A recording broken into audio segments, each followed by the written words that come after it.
Now to the presidential race.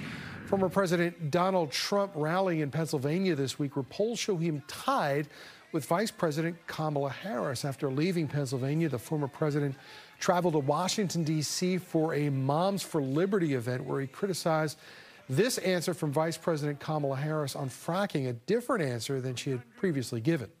Do you still want to ban fracking? No, and I made that clear on the debate stage in 2020, that I would not ban fracking. As vice president, I did not ban fracking. As president, I will not ban fracking. Meanwhile, the next week of the presidential race will see Harris kicking off a 50-plus bus tour stop focused on reproductive rights. The vice president and running mate Tim Walz have made the issue a fixture of their campaign. The pair recently visited Georgia, a state that recent polls show could be winnable. Vice President Harris has gotten a bump in the polls of late following the Democratic convention. In the latest Wall Street Journal poll taken after the convention, Harris now has a slim lead over former President Donald Trump. Aaron Zinter returns to the program this morning. He is an editor and reporter at the Wall Street Journal and joins us to talk more about the poll. First, before we get, good to see you. Yeah, good to see you, Tom. We've been on Thanks the road a bit together this summer. Let's start with the overall number first and take a look at this. When asked if the election were held today, Harris gets 48%, Trump gets 47%. We have heard for some time that Trump has a 47% ceiling on his ability to get up there in the polls. Harris now ticking up 1% over this. It's within the margin of error. But what does this tell you about where Trump is at and where Harris could go? Well, let's take a step back, Tom. Okay. Like a lot of polls, this is within the margin of error, and we can't really say who's ahead, to be fair.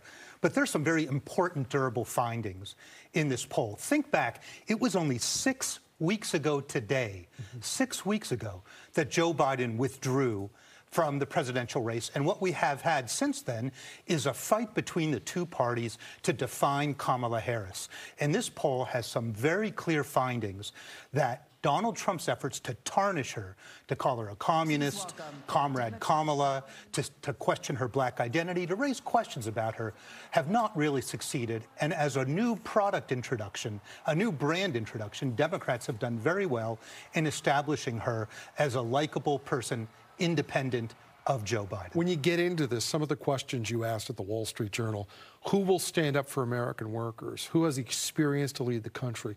Who would bring about change? Who has the right temperament to be president?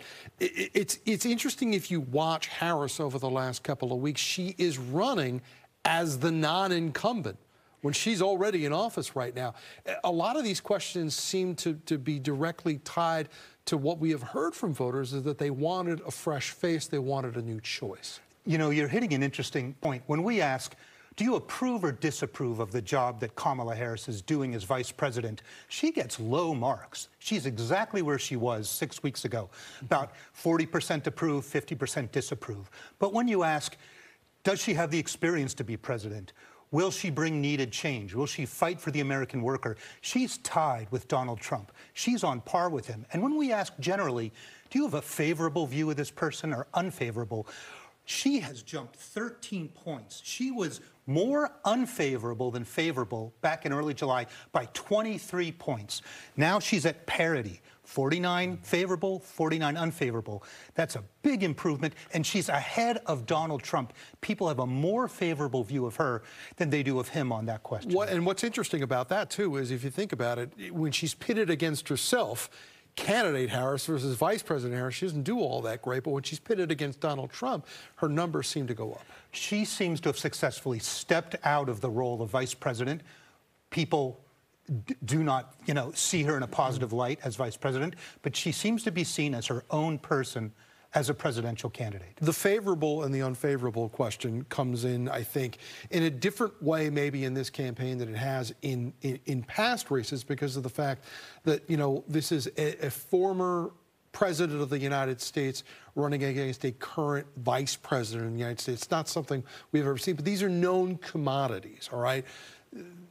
Kamala Harris, not unfamiliar to voters.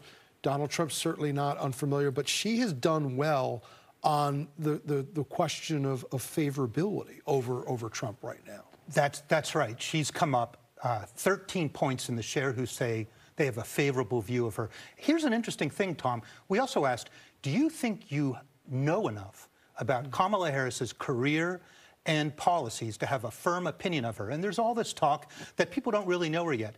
84% of people in our poll said they do know enough about her to have a firm opinion. 15% say, I need to learn more. So going forward, is this her high, or does she have room to grow? I'm going to look at that 15% who say they don't have enough knowledge, they don't have enough information yet to form an opinion, to see where they go. But these voters are telling us they've kind of seen enough to know what they think of her. And that's remarkable in such a short amount of time that you were able to decipher that as well, too. Aaron Zinter joining us this morning from the Wall Street Journal. We thank you so much. Good to be with you. Good to see you, my friend.